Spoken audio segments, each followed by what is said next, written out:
Ultimate beauty Amy Jackson, ஒளிப்பதிவு ஜாம்பவான் PC Sriram புகழாரம்.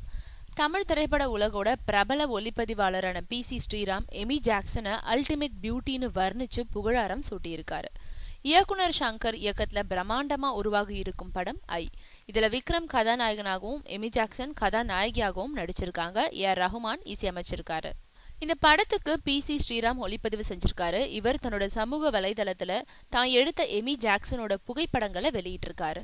இது பத்தி அவர் சொல்லும் பொழுது, எமி ஜாக்சன் ஒரு அல்டிமேட் பியூட்டி. ஐ படத்துல இவங்களுடைய கதாபாத்திரத்துக்கு இவங்களை தவிர வேறு யாரும் பொருத்தமா இருந்திருக்க மாட்டாங்க. கடைசி நிமிஷத்துல தான் இவங்க நடிக்கிறது உறுதியாச்சுன்னு தெரிவிச்சிருக்காரு. இந்த படத்தோட இசை வெளியீடு செப்டம்பர் 15 சென்னையில நடக்க இருக்கு. இதுல ஹாலிவுட் ஸ்டார் அர்னால்ட் சிறப்பு விருந்தினரா கலந்துக்க இருக்காரு. மேலும் ரஜினி, கமல் உள்ளிட்ட பல முன்னணி நடிகர்களும் இந்த விழாவில் கலந்துக்க இருக்காங்க.